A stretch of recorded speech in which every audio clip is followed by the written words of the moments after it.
அனைவருக்கும் வணக்கம். நாம் இந்த மாலை பொழுதில் ஒரு கோவிலுக்கு தாங்க நான் உங்களை கூட்டிகிட்டு போகிறேன். இந்த என்ட்ரன்ஸுங்க வாயில் எப்படி இருக்கு பாருங்களேன், ரொம்ப அழகாக அலங்கரிச்சிருக்காங்க. ஒரு சின்ன குன்றின் மேல் உள்ள ஒரு கோவில் தாங்க இது. நல்லா அழகாக நடந்து போகலாங்க. மாலை நேரத்தில் இறைவனை தரிசிக்க அருமையான இடங்க, மலை காற்றும் இருக்குங்க, ரொம்ப நல்லா இருக்குங்க. அந்த கோயிலுக்கு தான் நம்ம போகிறோம். இப்போ பாருங்கள், இது என்ன கோயில் தெரிஞ்சிச்சு. நந்தி பகவான் தான் நம்மளை வரவேற்கிறாருங்க. நந்தீஸ்வரை நம்ம தரிசனம் பண்ணிட்டு தான் சிவபெருமானை நம்ம தரிசிக்கிறோங்க. இதுதான் சிவ வழிபாடோட முறைங்க. இதில் வாசல்லே நந்தி பகவான் இருக்காருங்க. சிவன் இந்து சமயத்துள்ள மும்மூர்த்திகள் ஒருவருங்க.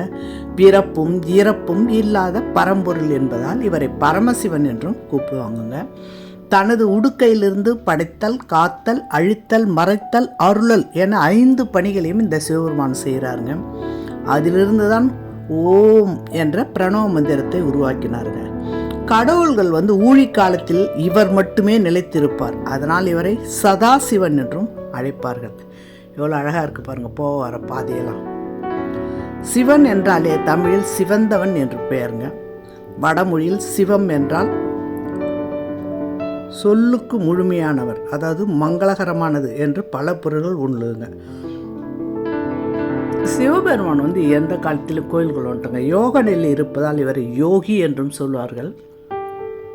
சுடுகாட்டில் தாண்டவம் ஆடுவதால் இவரை பித்தன் என்றும் அழைப்பார்கள், சித்தன் என்றும் அழைப்பார்கள்ங்க. இந்து சமயத்தில் ருத்ரன், சிவன் இருவருமே ஒருவராகவே கருதப்படுகிறார்கள். இவருடைய வாகனம் நந்தீஸ்வரர். வழியில் பார்த்துங்க, கோயிலுக்குள்ளே நம்ம வந்துட்டோங்க. இங்கே சிவன் கோயில் மட்டும் இல்லாமல் விஷ்ணு கோயிலும் இருக்குங்க. சிவா விஷ்ணு கோயிலாக இது சமயதராக இருக்குங்க. ஆக்சுவலாக உள்ளே நம்ம வீடியோ எடுக்க முடியாது. வெளி பிரகாரமே எவ்வளோ அழகாக இருக்குது பாருங்கள் வெளியில். இது ஆக்சுவலாக இந்த கோயில் பேர் ஸ்ரீ பூல நீல சமேத ஸ்ரீ கோட திம்மராய சுவாமி திருக்கோயிலுங்க. இது பெங்களூரில் எலக்ட்ரானிக் சிட்டியில் இருக்குங்க. அது ஒரு சின்ன குன்றின் மேல் உள்ள கோயிலுங்க. இங்கே சிவபெருமான் விஷ்ணு இருவரும் தனி சன்னதியில் தரிசனம் தராங்க. நாங்கள் இங்கேருந்தே கோபுர தரிசனம் வழங்குகிறோங்க.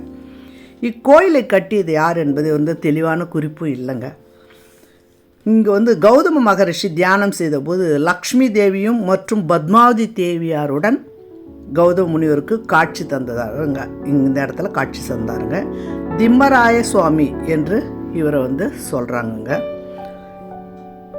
இம்மலையானது ரொம்ப செங்குத்தாக இருக்காதுங்க. அதை நான் முதல்ல சொன்ன கொஞ்சம் சரிவாக இருக்கும். அதனால் மலையேற்றத்துக்கு ரொம்ப நல்லா அருமையாக இருக்குங்க. இந்த மாதிரி பார்க்கிங் வசதியெலாம் கூட நிறைய இருக்குங்க. நல்லா கம்ஃபர்டபுளாக சாயந்தர நேரத்தில் எடுத்து நீங்கள் போனீங்கன்னா இந்த அழகாக தரிசனம் பண்ணிட்டு வரலாங்க.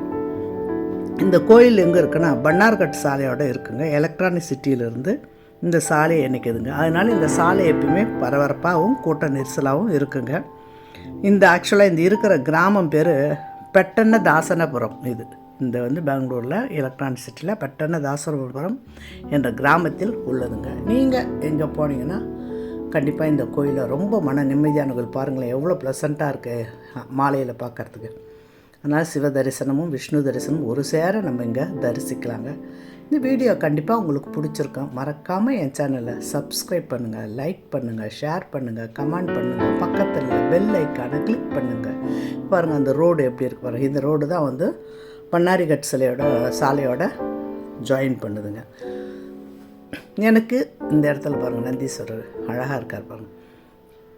மலையும் நல்லா தெரியுது பாருங்கள். சுற்றி நல்லா பெரிய காம்பவுண்டும் இருக்குங்க. அந்த கோயிலை சுற்றி அவ்வளோ நல்லா இருக்குங்க. எனக்கு சப்ஸ்கிரைப் பண்ண அத்தனை நல்ல உள்ளவங்களுக்கும் நன்றிங்க. இப்போ நம்ம சாமியை பார்த்துட்டு திரும்பி போகிறோங்க. See you next video.